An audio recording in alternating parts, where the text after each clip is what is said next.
Alright folks, this is not a brand new monitor, but it's new to me. I've been looking for a 4K monitor for my office setup connected to my MacBook, and I asked Lenovo what they have, and they sent over the ThinkVision P32u-10. This is bigger than I wanted. This is a 32-inch display, but I'm just trying to get a feel for 4K, and if it works better for me than my 1440p. So my primary display is a Razer Raptor.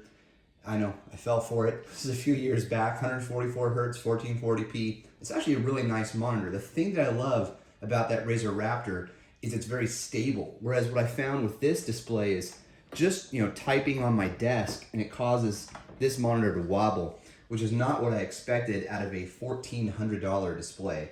Now, outside of the wobble and, slightly older tech, like for example, it's Thunderbolt 3, not Thunderbolt 4, again, because it's a couple of years old, it's actually been very good. So it is really big, and it's hard to sort of demonstrate unless you're in my office. But I have a giant desk, so first of all, check that box. I've got a big enough desk for something like this. But the depth is sort of the problem. So I have this display pushed all the way back as far as it can go, and this is an adjustable height desk. So if I were to push it just a little tiny bit further, the cables would get pinched and I wouldn't be able to lift my desk up and down. So it's as far back as I could get it. Now, unfortunately though, there's no telescoping. So I can't take this and push it even further against the wall, even though the stand is, keeping the stand flat, I can't then push it any further. But it does go up and down, and as you can tell, it's, it's pretty unstable in that regard. Pushing it down requires quite a bit of force, but there's a lot of range, which is very nice. You can also rotate it. Now there's no automatic, come on baby. All right, I know you can rotate it. There we go. I'm gonna destroy this G-Cloud. You can make it vertical, like that. There's no automatic detection, whether it's the display or Mac OS figuring it out. I don't know, I'm not an engineer. But you can just go into Mac OS or Windows and change the orientation. All right, so back to what normal people do. Now, because it is a display that can rotate vertically, you've got to sort of watch what you're doing here, right, to make sure it gets to flat. What would have been really nice is if it just sort of clicked into place. And again, not an engineer, so I don't know what that does for your ability to change it further. Right now, you can kind of put it any degree of verticality that you want. If it had that automatic clicking in place, maybe it wouldn't be the case. So anyhow, you can rotate it, just sort of be careful with what you're doing there. You can also tilt it, so it's got this base swivels as you turn it. Now, if you're pretty particular about your monitors and exactly their position and stuff like that, then you're going to appreciate having a stand like this, where it can tilt and swivel like that. I think it's very good. So from an ergonomic standpoint, it checks almost every box that I can come up with. But the biggest one for me right now in my, there we go, setup, is can it go up and down, and can it go telescoping? I think that's the right term, forward and back. And unfortunately, this one doesn't go forward and back. Okay, as I mentioned, 32-inch, it's a UHD display, so 3840 by 2160.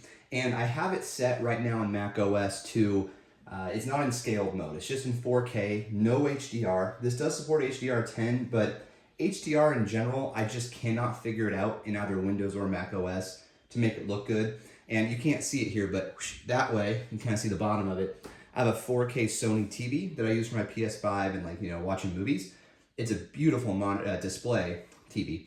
And even that one with I think it's HDR 400 or something. I can't figure out HDR on that one either with PCs and Macs. Okay, contrast ratio is 1000 to 1. And as far as ports go, so it does support KVM. So you have two HDMI 2.0 ports, one DisplayPort 1.2, and then as I mentioned, the Thunderbolt 3. There's a Thunderbolt 3 in and a Thunderbolt 3 out. There's your KVM, and USB 3.0. There's one of those upstream, and then 4 USB 3.0 downstream. And I think that's it for ports. I'm just reading off my iPad here. So it's a 60 hertz refresh, kind of a disappointment. I've been so used to high refresh rate displays that when I first plugged this in and I started moving the mouse around, I was like, oh, something's wrong with my mouse. What's going on? So I started researching, why is my fairly new mouse skipping around? And then I realized, oh crap, yeah, it's a 60 hertz. I'm just not used to it. But Everybody's got their own little peculiarities there. Okay, so it does come with a 3-year warranty if you can find it, and there is a headphone jack that I forgot to mention before. Okay, so that's it for the technical specs. Now, we should take a look at the on-screen display. So you come over here, and you've got a number of buttons down at the bottom. Let me see if I can zoom this in a little bit. There we go. Okay. On-screen display, so it's not in the back. Unfortunately, it's right in the front. I say unfortunately just because I like to hide buttons as much as I can. And we hit the menu button, and I know this is gonna be totally hard to read. So let me get in a little closer for you. There we go. All right, we're going low tech here today. You can adjust your brightness, contrast, and the volume. The speakers do not sound good. Oh boy. There we go. So your input signal, you can have it be automatic or you can force it. Right now I'm connected over Thunderbolt to a USB hub, and then that's connected via single cable to my Mac. You can adjust dynamic contrast, put in overdrive for a higher response time.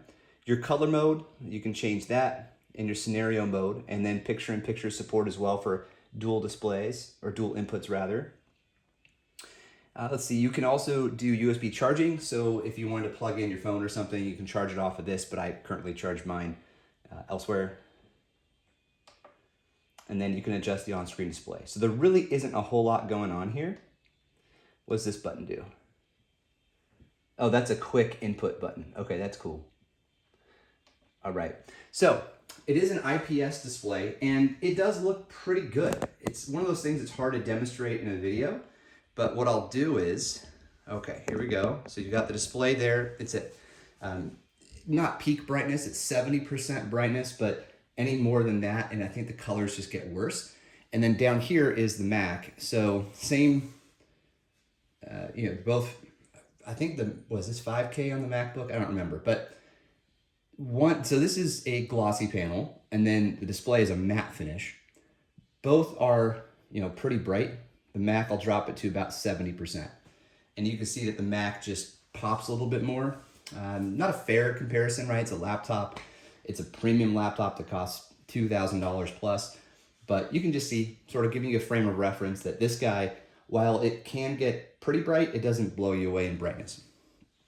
Okay, so kind of a weird monitor to review because it's not exactly readily available. If you go to Lenovo's website, it says that it's available soon. Right there, available soon. But when you first go to the page, there's a pop-up that says this product is out of stock.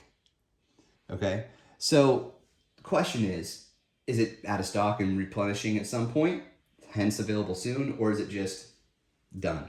Because Lenovo has a number of new monitors that are available that look like this, but a step up, right? So they have 5K display now, then the new Curator, Q-Rator, like Creator series of monitors that look really nice. They come in 27-inch, 32, and I think a 48.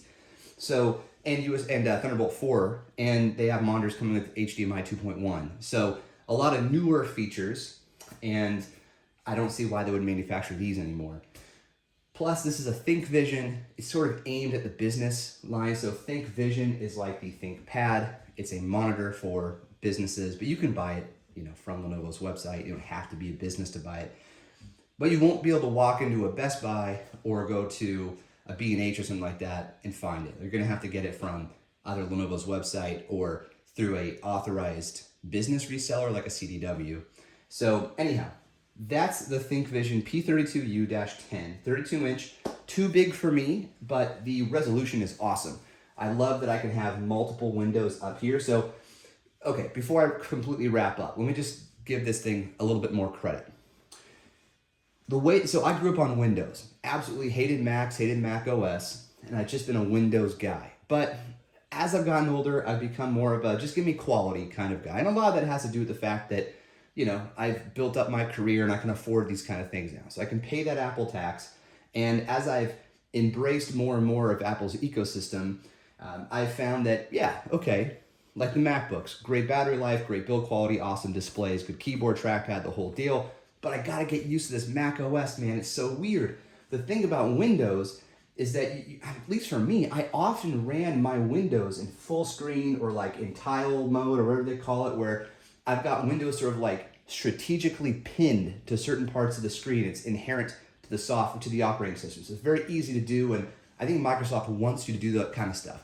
But with this thing, with Mac, it's like you're not supposed to go full screen. You're not supposed to go side by side. You're supposed to do like little windows, right? We have like a box here and a box here and a box here and a box here, and it's not organized. So, and then, you have those little gestures, right? So you can easily access, like you could, hey, where are all my stuff? Okay, open that now.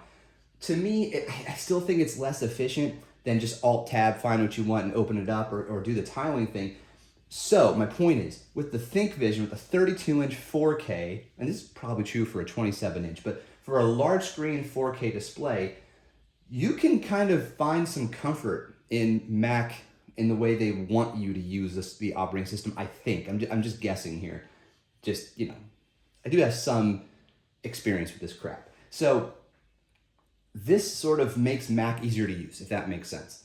Because you can have a window here and then another window below it or an application, And then as long as I know, like, okay, there's a little corner of like my text messaging, my iMessage. Okay, I know that's iMessage, I can click it and now it's open.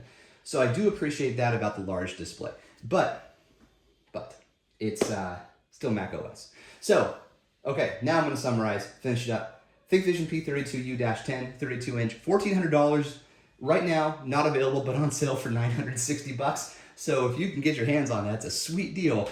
But I'd probably hold out and see what Lenovo has now post-CES, because I think that there's some really good stuff coming, and you could probably even check their website to see what some of those monitors are. Thanks to Lenovo for sending this over. It is a giant freaking monitor, and I look forward to testing more monitors that are smaller in the future. Cheers.